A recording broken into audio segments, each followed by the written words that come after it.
Happy Wednesday. It's hump day. Yeah, it is. Well, Cynthia and I haven't really had a chance to get caught up. We both had so much going on. So I said, let's just save it. That way we can update each other on, like Steve's health and her health. And so we thought we'd just share it with you guys and we'd learn it at the same time. So how are you? I'm doing good. Okay. Doing good. Yeah. Let's see. So last week I did have to have I didn't have to. I asked for it Requested. to have requested Yes. to have my port removed since I am not doing any more treatments, and my doctor had declined the last time I asked, which was about probably like 8 or 9 months ago. How come?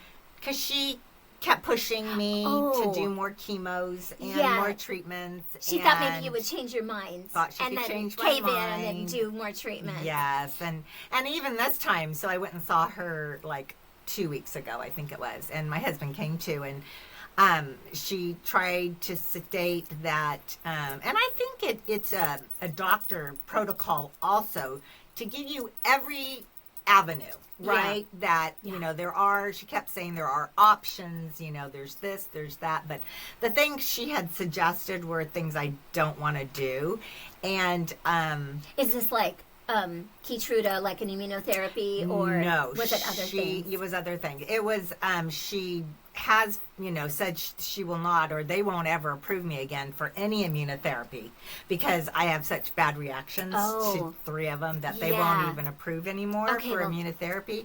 No, she was actually talking about, she said, why don't I try having biopsies done on the things that are growing in my pelvic area and in my stomach area, which, my mind, I know they're lymph nodes that grow, and I don't know when those become a tumor. I don't quite get all that part, But anyway, so she's saying, why don't you do biopsies on those? And then maybe we can do like target chemos. And I'm just like, you know what? I really don't want to do that. I'm really just done. Yeah. And those target chemos, would those also make you lose your hair? I didn't even ask. Yeah, I just wonder. And what if it didn't make your hair fall out? What if it didn't make you nauseous or sick, Yeah. Because then I would be like, would you do it? Then why didn't they ask me that 2 years ago? Right. Is this something new? No, No? There's always been target chemo. Yeah. Interesting. Yeah, it's not anything new, and I think I'm just at a point where I'm just done. Yeah. And I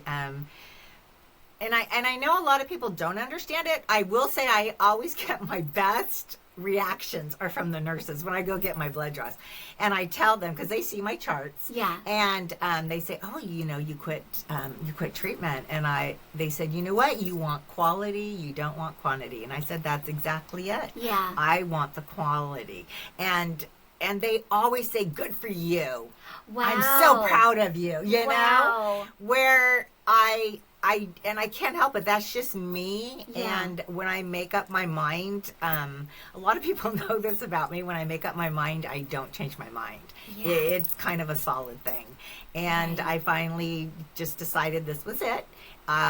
Been going through this for this cancer for 7 years now. And again, it's my 3rd cancer in my life. I've dealt with it since 1993, the breast cancers.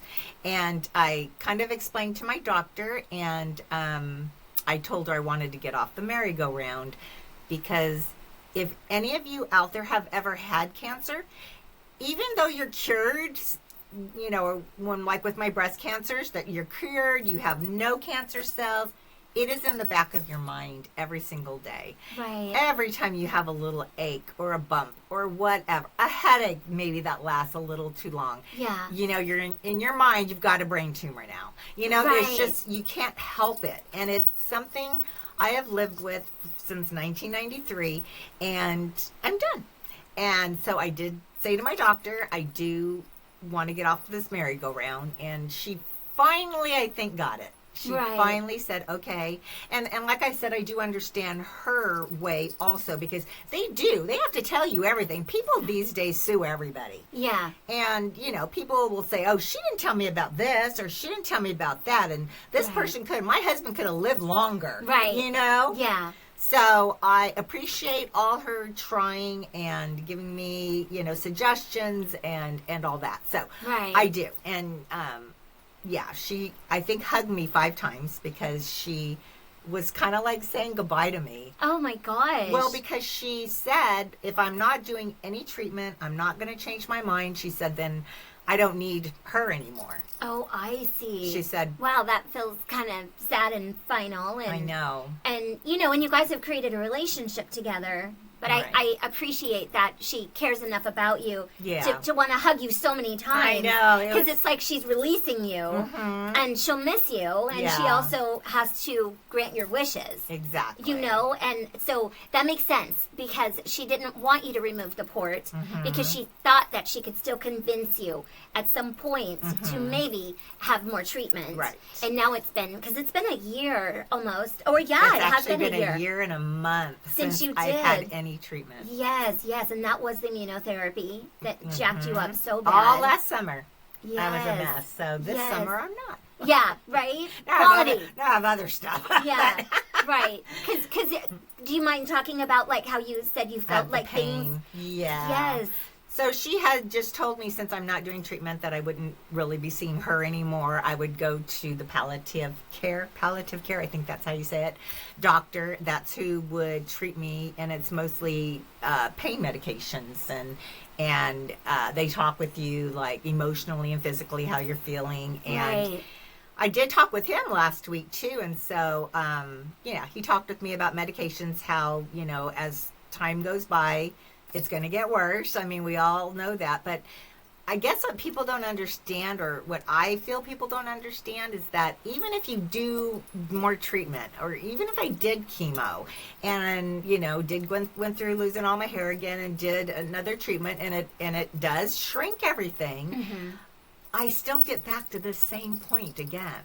Yeah. You just had maybe another year of being sick, and then another 3 years of grossing out without my hair, Yeah. Because it's so traumatic for me. Yeah. So I'll still get back to the same point. Right. And so, some people, they just don't see that point. I'm very thankful that my husband and my sons are both so with me on this. Right. They both said, it is your decision, it's your life, it's your choice. And if that's what you chooses, we totally back you up. Right. And I appreciate that. Yeah, because you want to so feel much. supported and validated, because the Mm-hmm. worst is when you make a choice for you that's best for you, Yeah. and then you're feeling like you're disappointing everybody else that exactly. loves you and relies on you or counts on you or wants you to be around. Oh, yeah. And I mean, I would hate it if they were constantly, you should do this, you should do Yes. this, blah, blah, blah.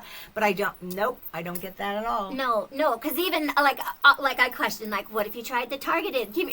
Like I always want to try, because of course, like, the people that love you, we want you around forever. But then, like you said, we don't understand what it's like to be on that merry-go-round. And for you to say, like, you could get the treatment and be sick for a year and then maybe have 3 years, that is a merry-go-round, because this is what you've been doing since 1993. Yeah. We don't understand what that feels like. Right. And so for us to give you anything other than, would you try? And you say no, we're good. Yeah. Like, we can't understand how bad it is. So for anybody to keep pushing you to try to do treatment. And I do know that is probably more normal than what I'm doing. I will say. I mean, I see the people that come into the infusion centers, Yeah.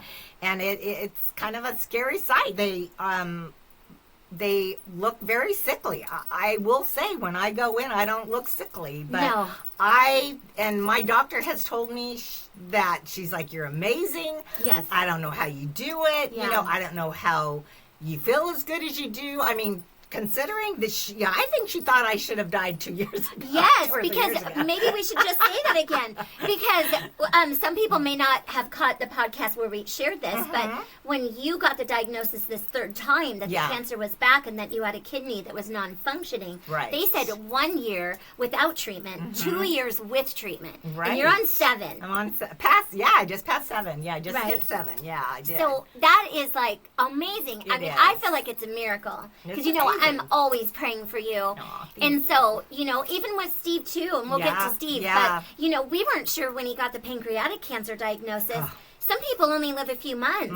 And I was like, we're going to think positive. We're going to pray for a miracle. And I mean, even though he's not cured, the fact that Steve is still going strong. Oh my gosh. At over 3 years, like amazing. When I tell people 3 years, they can't even believe it. There's that's unheard of almost. You totally. know? So how is Steve? Did we finish everything with you? Well, I got my port removed. Yeah. So I did, and so that's gone, and that'll heal up, and makes me feel better because I don't have that thing, you know, up in my neck. Yes, because it does. It goes up inside. Yeah. And I think I have a skinny chest, and so my port really showed a lot. Yes.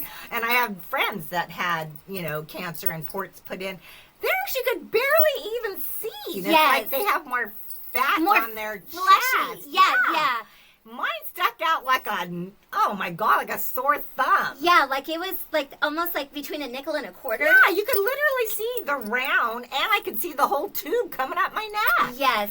And everybody else's thin was like, you couldn't even see it. I mean, one friend, she pulled it. I'm like, I can't even tell you have one. That is so crazy. Yeah, and then the doctor did say when I just went and had it in that my port had this little, like, dot right in the middle of it, right where they would, you know, put the needle in every time. Yeah. And he goes, your skin was starting to break down. I go, is that what that dot is? And he says, I think so. Oh. Like, that's why it's dark, because your skin was breaking down in that area. And it was like scar tissue after scar tissue, like of the poking. I guess. Yeah. Yeah, kind of strange. Interesting. So you probably feel so good. You got that out. Yeah. It's just got a little incision there that needs to heal. Yeah, once that heals. And then you can wear whatever you want. Then I'll just feel better because, I've been dealing for, well, let's see, they told me my port had been in for 6 years. So that was amazing to me to think it was 6 years, you know. Yeah. I can't wear certain things that, you know, I always try to do the higher neck or the V-neck and all these things. So we'll see. I don't know. Hopefully the scar heals up. Expand your wardrobe. I'm going to be like Marilyn. I'm gonna be off the shoulders. Yes. Looking fabulous, you know, like that. You always look fabulous. I mean, it's funny because people watching the podcast may not know that you have cancer because we don't talk about it on every episode. No, we don't want to. Really, like just to take people back to our mission on doing the podcast was, one, we wanted more time together. And so we thought doing this would give us more time together, which it totally has. And then two, we wanted people to be able to relate to us and be able to see that we make the most of every minute. And we do have a lot of sad stuff going on. Cynthia has cancer. My husband has cancer. But we always try to be joyful and be grateful for everything that we do have and not focus on what we don't or the sad things, right? We don't want to focus on the negative. That's why we want quality. Yes. And so, so we just hope to spread a message that every day's a gift and to make the most of it and just appreciate the loved ones that you have in your life while you still have them. And you just never know when you're going to get that stupid phone call. You know, like with Steve, we thought he had acid reflux or maybe an ulcer. And, you know, to hear that it was pancreatic cancer was just absolutely flabbergasting. Yes. So, but, you know, Steve is still hanging in there, and he's got his pain under control. Oh, good. So they've upped his pain meds. He was having severe pain in the front and the back of his rib cage, and Steve assumes it's from the cancer growing, although the CT scan hasn't showed very much growth or spreading, so that is great. Yeah, that's great. I just wonder why he's having that, additional, that pain, you know. Yes. And so we're wondering that too. Yeah. But it doesn't seem that we're going to figure out specifically what it is for. Right. So, or what it's from. Right. But the pain meds have got that under management, which feels great because the worst is when I know he's hurting. It breaks my heart to see him hurting. But now the new challenge we're having is for the last month or so, Steve has had no appetite. So he doesn't feel hungry. When he goes to eat, something that he thought might sound good doesn't sound good. And if he tries to eat, sometimes he ends up throwing up. So it's just so heartbreaking to see that he's, getting so thin. And then I worry, that he's going to be so thin or malnourished from not eating that he won't be strong enough when he does his blood labs the day before chemo to even get chemo. Get it, yes. Yeah. Your white blood cells have to be, level or they won't do it. Exactly. So he did have one Friday off, and then we celebrated Mother's Day that weekend because I knew we would be more hungry. Unfortunately, it's like within a few days after chemo, he would start feeling hungry and he would feel very energetic and he would feel really good. But now it seems that even though he's had a break from chemo, he still doesn't feel hungry, he still doesn't feel very good, he's still exhausted. And I have to remind myself, too, the chemo kills the cancer, but the chemo also kills all the good things. Yes, and I does. think it's just killing some of the things that he needs to have to be energetic and to feel motivated, It totally is. It kills all the good, and that's why immunotherapy is such a huge discovery within, the last, 10 years?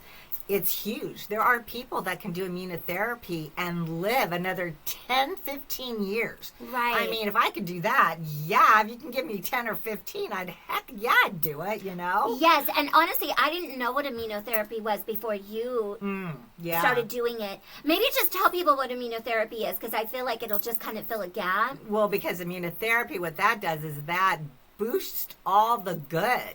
And so your good overtakes the bad, where chemo just kills everything. Yes. Right? So that's a good way to put it. It's kind of like, you think of little men, little war men in there, and they get big and strong, and then the cancer's still down here and they overtake it. Right. So that's why it's so good, because then that's why you don't lose your hair, because they're not killing everything in your body. Yes. And so,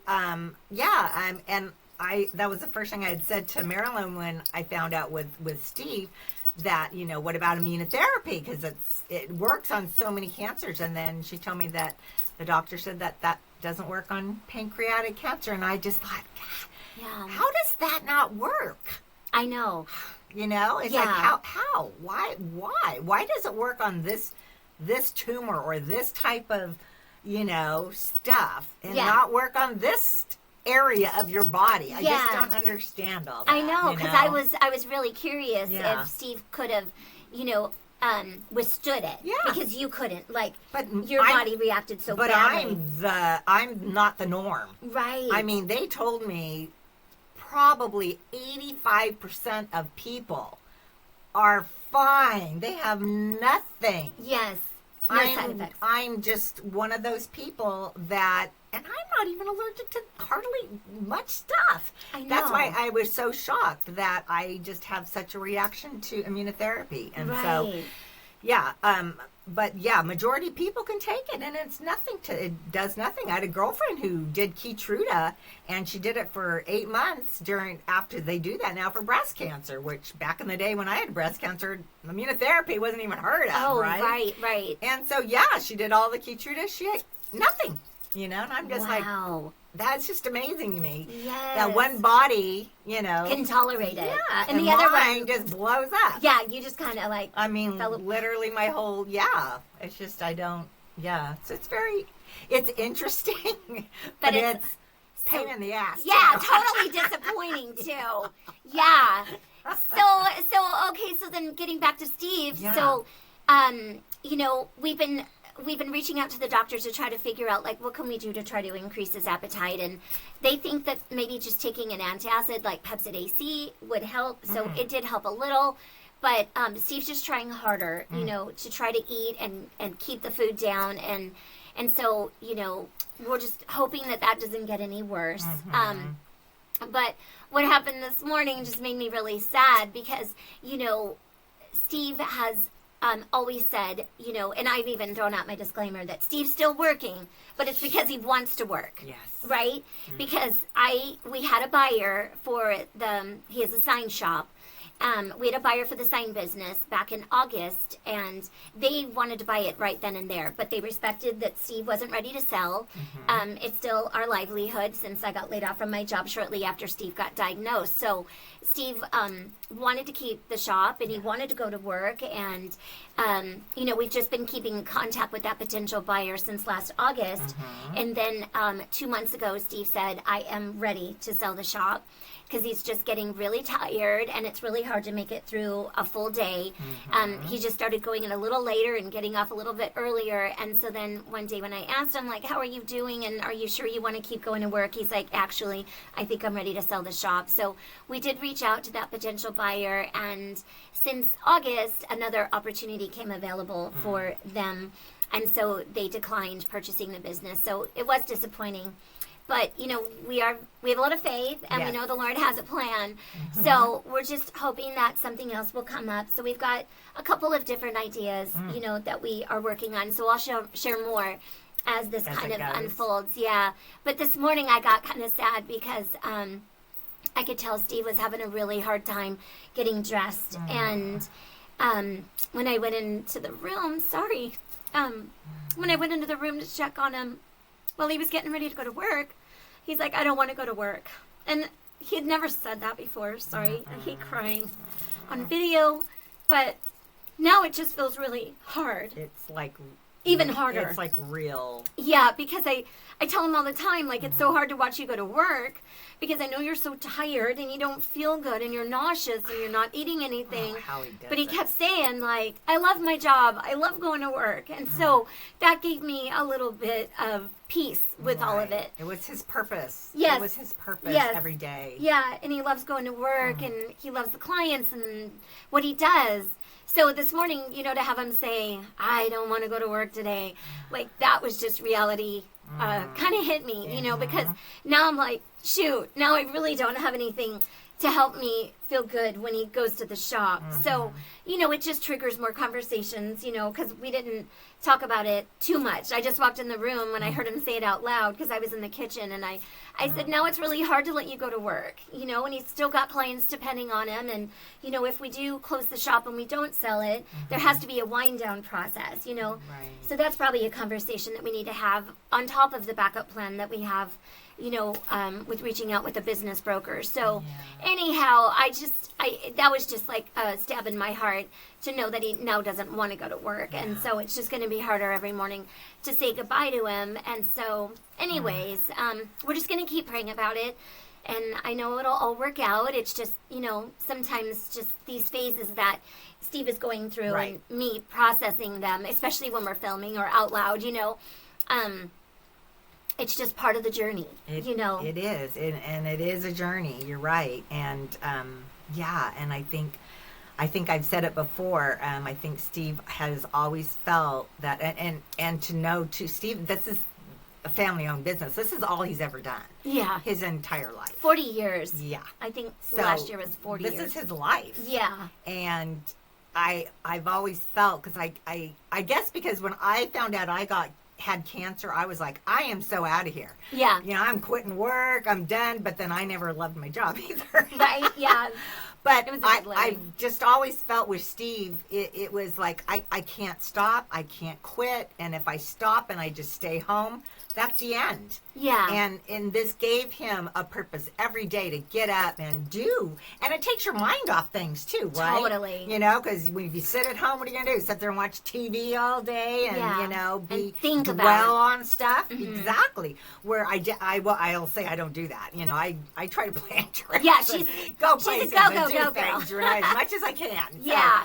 So, and Steve isn't like that. Steve is more of a home person, and that he enjoys being home. So I do feel that he has pushed it as much as he possibly can. Totally, yeah. And, it's probably getting to the point now where he's getting weaker, and it breaks my heart. Yeah, totally. Yeah, because I feel like I wanted him to stop working, so many months ago. Yeah, but I had to let him make the choice, for himself and let it be his decision. Because it's his journey. Yeah. Yeah, mm-hmm. I agree. And you've done a great job. Oh, thank you. Supporting him. Thank you. Yes, yeah. You just want I want you to be as happy as you can. I'm not going to force you to take treatment. Although, of course, everybody who loves you wants you to, But that's because we're selfish, And with Steve, it's like, when you're surrounded by it every day, all day, like, you understand, like, the ins and outs of how they're feeling because you see them, leaning up against a heating pad and taking the medicine and having a hard time walking, or just, struggling to eat a meal. That's heartbreaking too, because he's just trying to, not throw up. He's trying to convince himself that he could eat whatever, sounded good that we've made for dinner. And, it's just, the whole process is just, it's very unfair. Like, cancer sucks and it's unfair. And sucks so bad. I just am so grateful that Steve's such a good sport about it. He's so positive. And he's very positive. And I don't know if any of you have ever gone through not being able, like when you can't eat. And because people always say, "Oh yeah, I wish I had that." I wish I didn't have an appetite. I could lose 20 pounds. And all that. But losing your appetite and not being able to eat is just as bad as being like a perpetual eater. Yeah.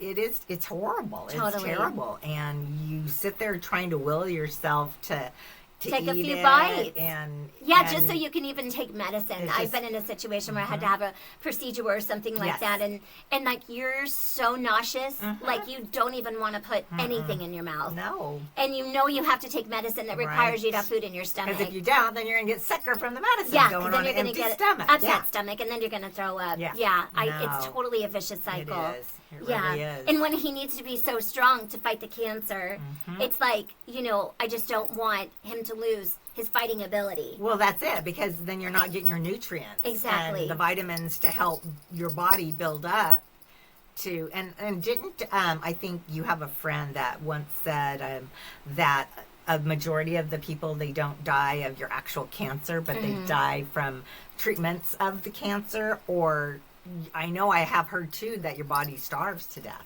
Yeah. It starves. Yeah. It was my friend who's a nurse. Yeah. She said, she's around a lot of ill people and that typically it's not the cancer that takes the person, it's the complications of the cancer.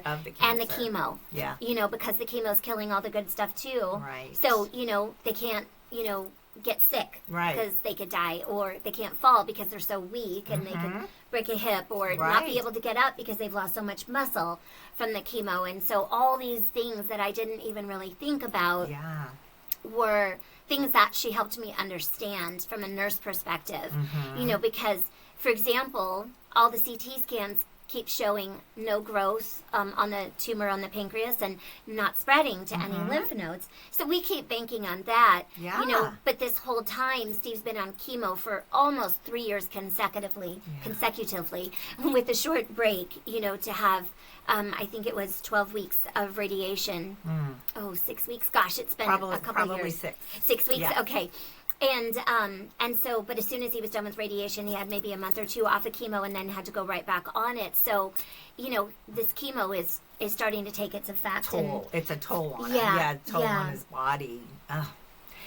Yep. Okay. I get it. Yeah. We didn't mean to sit here and talk about this the whole time. Yes.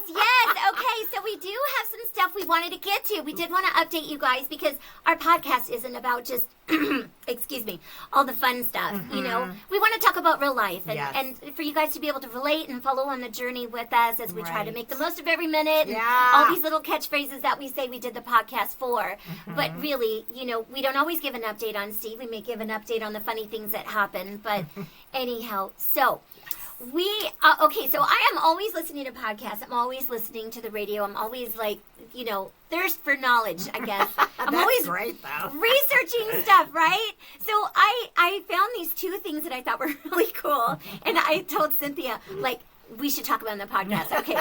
So, and she understands my love of ice. And me too, though. I'm an ice lover too, though. Yes, that's what I said. You understand my love for ice, right? Totally, right? Yeah. Okay. And so I found out that Starbucks, which is one of my favorite places in the whole world, is going to be rolling out the ice cubes, and they're going to pellet or nugget ice. And Cynthia and I love this kind of ice because it's so easy to crunch on. Mm-hmm. And so I did a deep dive. Okay, so apparently I got the news a little late. Okay, so Starbucks has been trying to roll out this new pellet ice in all the Starbucks worldwide since 2023. So wow, that's like 2 years. I know. And I'm like, how did I not get the memo? How did nobody know that, you know? Exactly. Especially you. I know. Seriously. I mean, and the funny thing is when I was working, I would go to Starbucks twice a day. Mm-hmm. I would get a mocha in the morning and I would get one in the afternoon. And honestly, there was things about my job I did not love, right? Let's just be honest. But I did love my job, and I loved the people that I worked with. I didn't love not being appreciated by some of the clients or whatever, but, you know, that's with every job. Yeah. But my little treat in the middle of the day, after I had lunch, would go on a mocha run. Mocha, okay. Yeah, a mocha for me, and like dessert, and give me a little boost. I didn't always drink caffeine. I would drink half calf or no caffeine. So it wasn't even like I was looking for an energy boost, because I don't usually need an energy boost. I'm kind of always on until I sit and then I'm asleep, right? She falls asleep. Because I fall asleep. And she stops. Just like a little robot, you know? Yeah. She's like, and then when she sits down, doink. I'm like out. Like, don't talk to me because I'm going to be falling asleep while you're talking to me. But it was mostly, like you said, for dessert, you know? Yeah. So anyways, I figured I would have heard about this, but I didn't until a couple weeks ago. So anyways, but what they did was they did a poll of all the Starbucks and they figured out which one sold more ice drinks. And so they've rolled out these new ice makers with the pellet ice. Some people call it nugget. There's a bunch of I call it crunchy ice. Crunchy ice. Soft ice. Yes. Because you can just crunch it. And it's like these little balls that are like crunched up together. Like it's not a cube. It's like crushed and mashed together. They came up with those ones in your home now, right? Yes. That everybody was getting. You put it on, but it takes so much counter space. Yes. That I told myself, no, I am not getting that because I don't want more stuff on my counters. But I know a couple people that have it. You know what? I think my sister Sherry has one now that you're saying that out loud. Oh, wow. I could be wrong, but I think she does. It's been a while. Yeah. But I think she does. And if I'm wrong, Sherry, sorry, because I know she watches every podcast. Oh. But okay, so here's the cool thing. I went to Starbucks with my niece over the weekend, and they finally rolled out the pellet ice in our local Starbucks. Yes, so I'm super excited. And I was going to get a mocha, but I love iced tea with that kind of ice, especially. Like, I'm excited to try it with the mocha, but we were also sitting outside, and it was a super hot day, and we were there for a couple hours. So I got a green iced tea, and it was so freaking good. I loved it. And so what I also learned... Make me want to go to Starbucks. I know, huh? I want to go get an iced tea. Yes, we'll have to do. And the iced tea drinks, you could get the Trenti, which I always love, because then you could get extra ice and still have a lot to drink. Well, actually, ask for a venti in a Trenti cup. Oh. So they put the ice, you know, I want the ice filled, because I always want the ice. Yes. Even when I order mochas and stuff. They always do grande mocha, and they pour it in a venti cup. And then fill it up with ice. I want it ice. Oh, that's a good idea. That's a really good idea. Yeah. Okay, so 2 things I learned that I thought were kind of cool was that it takes less water to make this kind of ice. Okay. And so this will help them cut their water footprint in half. Oh my gosh. Isn't that crazy? Like in half. I just wonder why. Why does it not need enough, or why does it not need the same amount of water to make a pellet? I know. As it would to be a small ice cube. I know. And honestly, when I started thinking about it, I'm like, do they make ice and crush it up and create the ball? So then there's like air, so maybe that creates less. I don't know. I didn't deep dive that deep. I should have, but I didn't. And then the other thing is that it melts slower, which is also interesting to me. It would be the other way around. Yes. I would think the bigger the ice, the less it would melt. Exactly. Wow. Now I want to do an ice test. Now I was just going to say, we're going to have to do an ice test. We're going to have to do the pellet ice and the regular ice. Yeah, we'll have to go to a Starbucks that has the old ice. Okay. And then go to our Starbucks and get a pellet ice. Oh. Yes, and just see what melts. I'll have to go to one, you go to the other, and we have to meet. Okay. I'm so curious. I don't know how else to do it. I know, and I feel like if they're putting it out on the internet, it has to be true. Because when I researched everything's true on the internet. Well, I am a little bit of a gullible sucker. sucker. So this might not be 100% right. Oh, no, I bet it is. Okay. I'm sure it Because is. it did feel good. Yeah. Like, it does feel good. When little tiny steps like that Yeah. make a huge difference. Well, gosh, to make You know, save half their water, Half that's the water amazing. use. Yeah. And then, so they assume that by 2030, which is 5 years away, all the Starbucks will have the pellet ice. Can you believe there are that many Starbucks that they have to transition to crunchy ice? Yes. It's going to take 5 more years. 5 more years. Yeah, so that's 7 years. Can I just have a piece of a Starbucks? I know, right? Gosh. Serious. We should have invested in that. Oh, Could be my billionaires. goodness. Okay, so Man. the other really cool, interesting fact that I discovered, Yeah. and I've been hearing talk about, and you guys might have too, was that the penny is not going to be in production anymore after 2026. And I had heard about this on a radio station or maybe a podcast, I don't know. But I thought they were going to actually remove the penny out of circulation. Oh, okay. Okay, yeah. So when I did the deep dive, I realized no, the penny is not coming out of circulation. They are just not going to make any more. Any new ones. Yes. Yes. Until they call it blanks. Oh. Until the blanks are gone. So that means that they've got. They have the blank already, and then they're not going to press. Yes, no pressing. imprints on it. Oh, interesting. So they estimate that by the beginning of 2026, they will have used up all the blanks. So there will Okay. be no more pennies in circulation. And so I think you need to get a 2026 penny. oh yeah. Because that's going to be the last year Yes, the that's penny a great was idea. made. Yeah, that'll probably end up being worth money. You know, in the year 3045. Braden, keep this penny. Give it, no, you got to give it to Braden's grandkids. Well, I was going to say, their Braden. kids. Yes. Now you're going to have to pass it on to your kids and then your grandkids. Yes. Right? And then the penny might be worth $10 or something. You Wow. know? Okay, the other fact I learned is that it costs 3.69 cents to make a penny. Which is crazy. Crazy. So it's 3.69 Cents cents. Yeah. to make So it's a like penny. almost 3.5. No, it's like 3 3/4 of a penny. Yes, to make a penny. 1 cent. And honestly, that is why the penny is not going to be made anymore, because it's just not fiscally ethical. And to tell you the truth, the pennies are such a pain anyway. You know, I mean, they really are. You know, when something costs, you know, $3.51, and you got to find that penny, and if you don't, you're going to get all this change back. I And know. so it is a hassle, I will say. But I think we enjoy saving change. Yeah, because we never use it. Yeah. Mhm. So, It's fun to cash it in. it is. Like we're filling up our Alhambra water bottle Yeah. since we went to Legoland at San Diego Zoo, and we spent it all on Disneyland, and then started rebuilding to go to Legoland and San Diego Zoo and stuff. But Have you noticed, though, within the last, say, 3 to 4 years, you don't use cash and change very much? no, though? totally. My cigar box used to always get filled Yes. within a year. Yeah. Year max, right? It's literally just chink, chink, chink, chink. And Yes. it's still, like, down to the very bottom. Oh wow. And I am one of those people, when I get change, I literally dump it out of my wallet because it makes my purse heavy. Mm-hmm. And I dump it out and I stick it in my cigar box. But I've gone to places, and I think I said this too when I was in Hawaii, they don't even take cash anymore.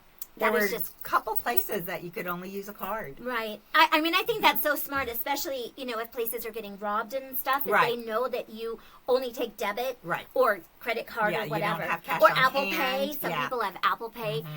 That's smarter because then they know you don't rob this place. There's no money There's anyway. no cash, right. Yeah. I think for me, like, it's very nostalgic for me. Mm-hmm. And so I don't like change. Like, I just like to know things are going to stay the same. Like, Right. and just be nostalgic in a way. Oh, you I know? thought you said you didn't like change like you didn't like change. No, I don't like. You don't like things to change. Yes. No, I love change because it's nostalgic. I don't use change. I like we said, Yeah. we put it in a Alhambra water Yeah. bottle. But I still will pay for, you know, things with cash. So do I. But typically, I can keep control I don't. better. Yeah, because honestly, it's Yeah, so much I think we easier. talked about that. Yeah, I 'cause can- we go on I can vacation. I can keep track of things better. Yes, you kind of like, okay, this is all my fun money. And then when they say we don't take cash, you're Yeah. like, great, now I'm going to spend all my cash and and my debit card. Yeah. And what's in my bank account. I know what's in my checking. Totally. So anyhow. I know. Okay. So anyhow, that's just some nuggets of information for you guys and the nugget ice at Starbucks.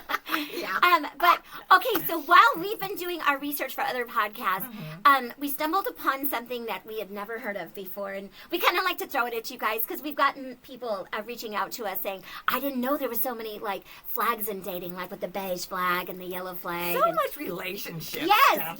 it's just fascinating. There's just tons. It is, and we've been out of circulation for over 20 years. So once we started like diving into these topics, we're like, wow, who knew? There's like a whole world of stuff we don't even know what's going on. Like, I have some single friends that keep me up to date on the apps. You know, oh, that app is so like yesterday. And then she keeps me updated.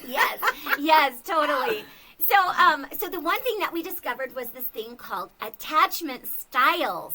And out of the billions of people in the world and the millions of personality traits, there's only 4 attachment styles, which to me was like mind-boggling. Yes, because I just think there's so many different scenarios and personalities and you know, all these factors that go into determining how you are as a grown-up, how you are in relationships, how you are as a young person interacting with friendships. Like, it just seems weird there's only 4. Right. So I just wanted to rattle them off to you, and then we're gonna each read a couple, and we actually determined which one we are, and I guessed what hers was, and then we met up today, and we guessed hers. Yes, and I guessed hers. And we were right on. Yes, I go, so this is good. We've spent so much time together. We know what each other's attachment style is, okay?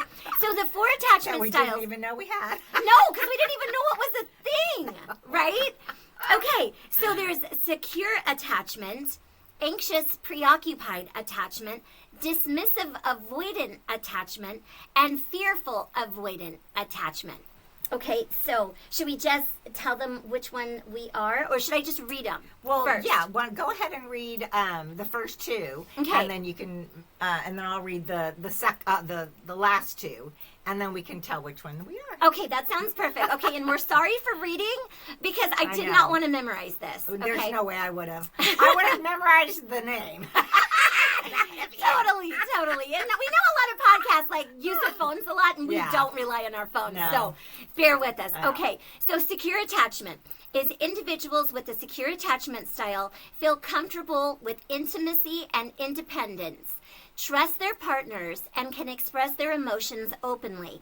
They have a positive view of themselves and others and can navigate relationships with healthy boundaries. Okay? That's number 1. Number 1. The second one is anxious-preoccupied attachment. These are people with this style crave closeness and intimacy, but fear being abandoned. They may be overly sensitive to their partner's actions and moods and may worry about their partner's feelings or their own worthiness. Okay? I'm going to let you take it over and read the last 2. Okay, so number 3 is called dismissive-avoidant. So those with a dismissive avoidant style prioritize independence and often avoid emotional intimacy. They may be aloof or detached, prefer to handle things on their own, and avoid discussing deep feelings. And then number 4 is a fearful avoidant. And they do put in parentheses disorganized. So I wasn't quite sure what that kind of meant. How that fed into it. Yeah. So this style involves a mixed pattern of both anxious and avoidant tendencies. Individuals with this style may experience conflicting emotions and behaviors in relationships, often stemming from unresolved trauma or inconsistent caregiving in their childhood, which I thought that was really interesting. Yeah. They may crave closeness, but also they fear rejection or vulnerability. Right. So those are the 4. Okay. And like you said, of all the billions of people in the world, they broke it down to those 4. Which seems like... How does everybody fit into one of those, right? Yes, like these psychologists that pulled this study together, like really could narrow it down to 4. Right. Okay, so I I think you should say which one you thought was me. So when I read these, the first thing I said, oh, Marilyn is number one. She's the secure. Yeah, she's got secure attachment. I think because you can relate to all, like, most of your relationships that you've had, right? Mm-hmm. Well, and two, I am very open. Mm-hmm. I mean, sometimes too open. And I don't feel like I share things that I shouldn't share, but I am very open to talk about my feelings. Yes. I am very open to vulnerability. Some of these words are hard. She has very great communication with the opposite sex, like in a relationship. Yeah. She wants very much open communication. Yes. Yeah. I want to know everything about you. What makes you tick? Why you are the way you are? You know, tell me about your family, your upbringing. Like, I want to know all this stuff. And the thing too is that in reading these attachment styles, it's like as you're reading them, you can kind of pick out friends that you're like, oh, that kind of explains it because of this reason, you know, that you know about their past or maybe some previous relationships. And so, you know, when I was reading through this one, I was like, this is very me because I do, I feel independent. I don't feel like I need anybody, but I want someone. And I do put a lot of trust into people. Like some of my friendships and even some of the, you know, my sisters, I'll say like, you know, some people think when they meet someone, they're guilty until they prove themselves innocent. Okay, right? You. And then me. Yeah, we had this discussion. Yes, because when I meet someone, I trust them right off the bat. Now, I wouldn't give them money or anything like that. No. But I do trust them for face value. Right. And they have to prove themselves guilty to me. So I'm kind of the opposite. So when it was talking about trusting and being able to express my emotions openly, like that is literally me. Yes. Okay? Yes. So then when we were reading through them, Cynthia said, I know which one you are. Do you know which one I am? And I'm like, okay, let me read through all of them again because I just wanted to make sure. And so we're going to skip down to number 3 because this one is Cynthia, Dismissive-Avoidant Attachment Style. And so do you want to talk a little bit how you can validate that one is you? Yeah, and I do feel that these, you do feel a little bit of some and a little bit of another. Yes. You know, it's not like, oh yeah, I fit this word for word, you know? Yes. But if I have to put as much, like as many things as possible fits into one, yes, it would be the dismissive avoidant. And I think because I am more cut and dry, like we talked about, when I make a decision, I'm done. Yeah. I'm not wishy-washy about anything. You know, it's kind of like if I make that decision, I'm done. If I break up with somebody, I'm done. Yes. It's over. You know, I'm not going to go back.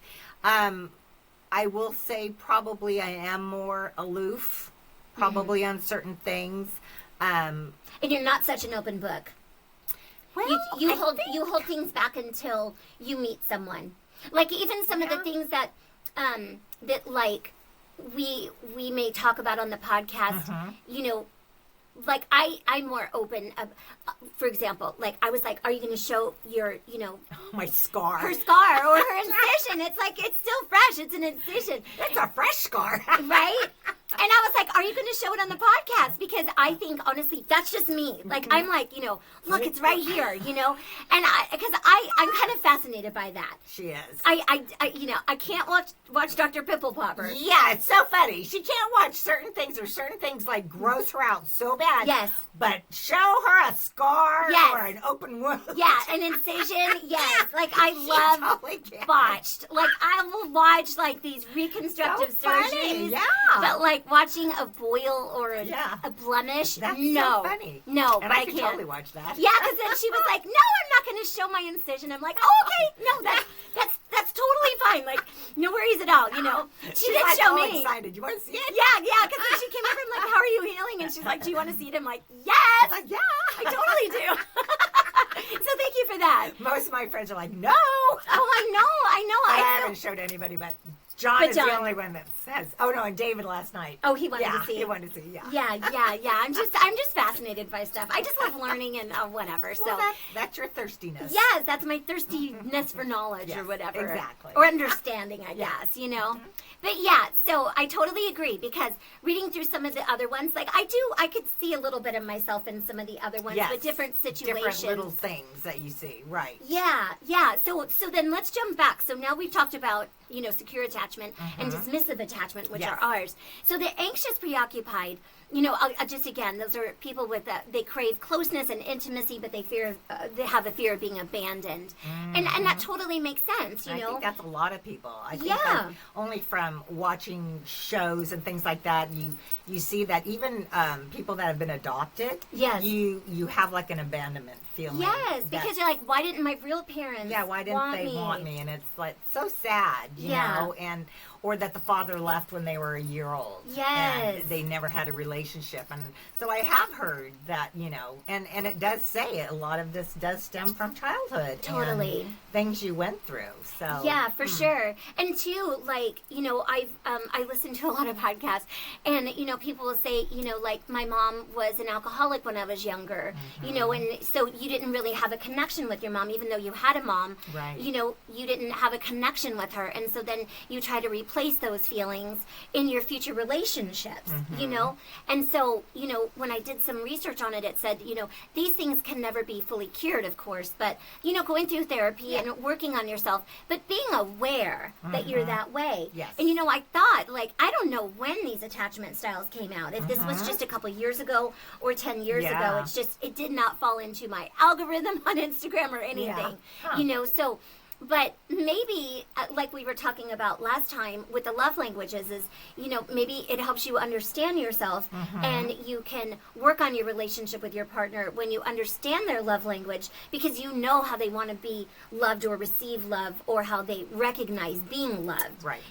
So maybe knowing what your attachment style is can help you actually work on it by figuring out why you are that way. Right. And you'd have to want to. Yeah. You'd have to want to do that. I mean, and some people are like, that's just how I am. Oh, well. Take it or leave it. Exactly. Yeah. So, and too, it's not always a problem. No. Just because you have a certain style doesn't mean it's a problem, or it's bad, or it's wrong. Totally. It just means we are who we are. Yes. And too, like, if someone isn't, very open, or they're very aloof, like, if your partner is okay with that, it's not a problem. Then that's okay. Exactly. Right? And you just whatever have to, works. Yeah. You just have to find somebody that appreciates that you're that way and understands why you're that way and just loves you anyways. Exactly. Because I will say, I think I know my husband, he's not a real talker about things. He doesn't like to divulge past things. He he talks about current things all the time. Exactly. But, yeah, he doesn't care to. And that's okay. I mean, I have tried to delve. Yes. Steve's the same and way. ask questions. Yes. But I don't usually get answers. No. Yeah. So, but, oh well, if that's how he feels, then I feel like, oh well,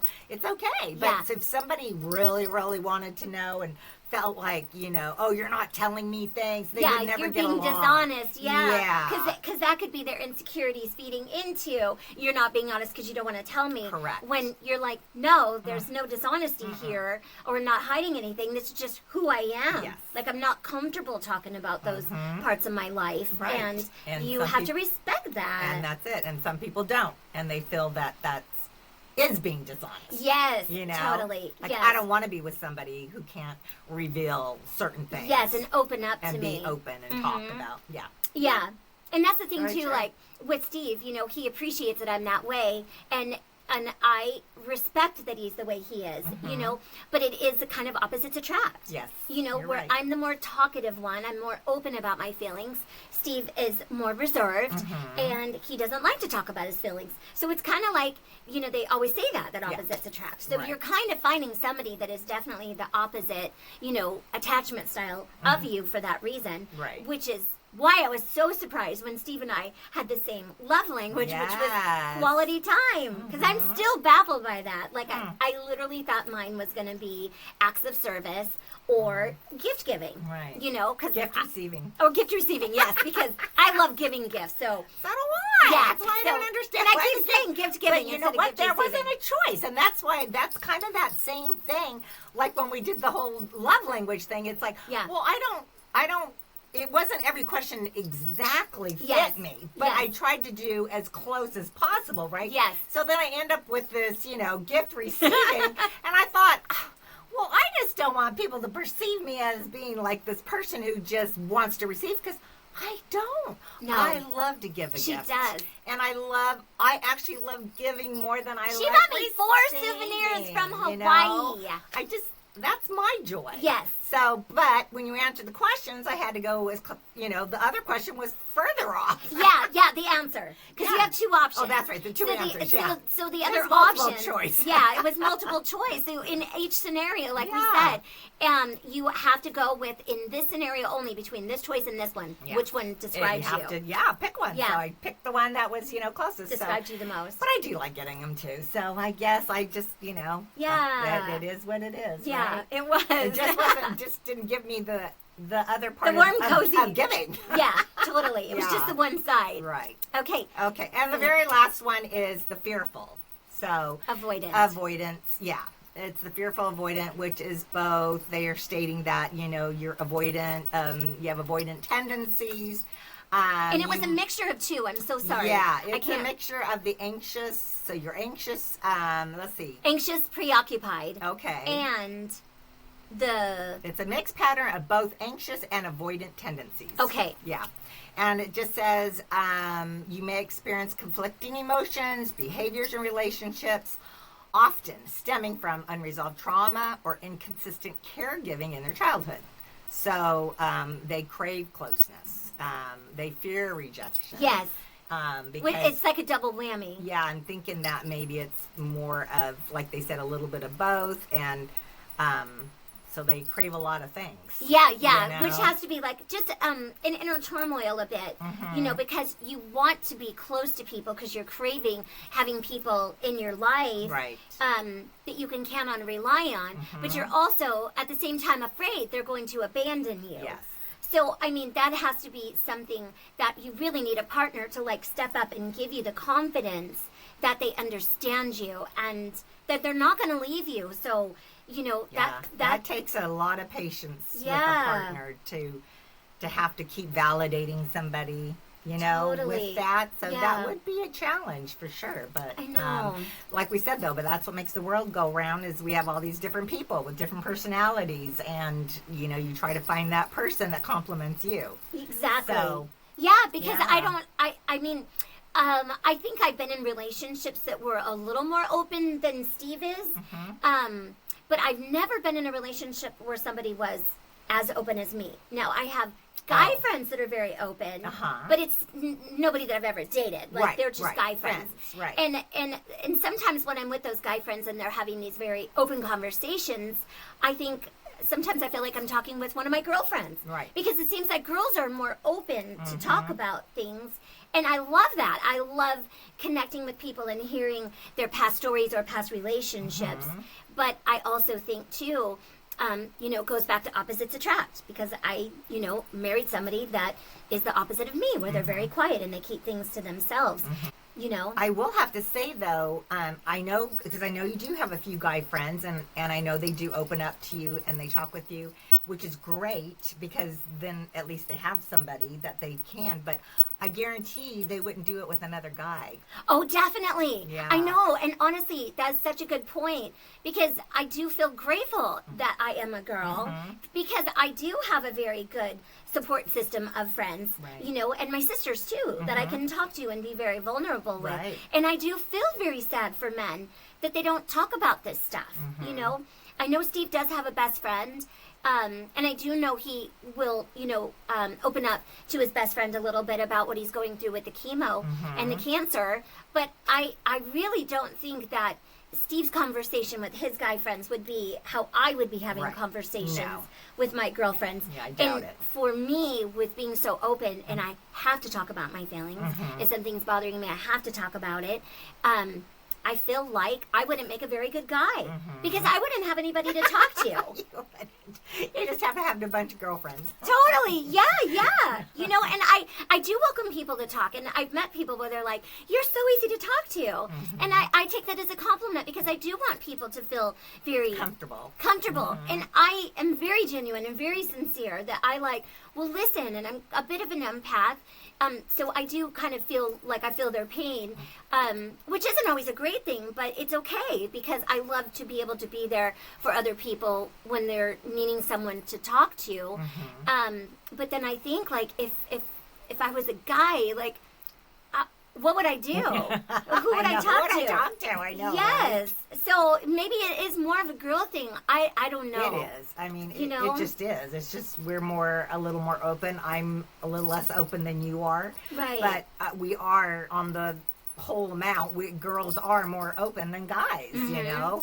So it's just the way it is. I think it's one of those things, you know, that guys are supposed to be more strong and withhold and that kind of thing, you know, where if they show all their feelings and it's a weakness and it isn't. No. But I think that's just this whole thing that we were raised that way. Yeah, and just that's suck the way it up. Keep it inside. Don't let people see you emotional. Right. Yeah, and I like it when someone can get misty and feel their emotion. Like, the worst is when you go to, like, a movie like The Notebook and you hear, like, oh, my husband didn't cry when he saw the movie. I'm like, what? Like, are you dead inside? Is he dead inside? Like, how do you not cry at The Notebook, right? I know, right? Because I know Steve and I will watch movies, and Steve's not a very open person with his feelings.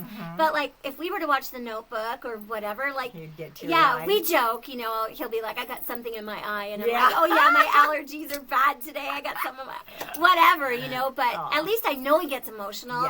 Because I appreciate that. I like somebody that can let their guard down to actually feel the feels. Feel a feeling. Of the movie, you know. So, anyhow, well.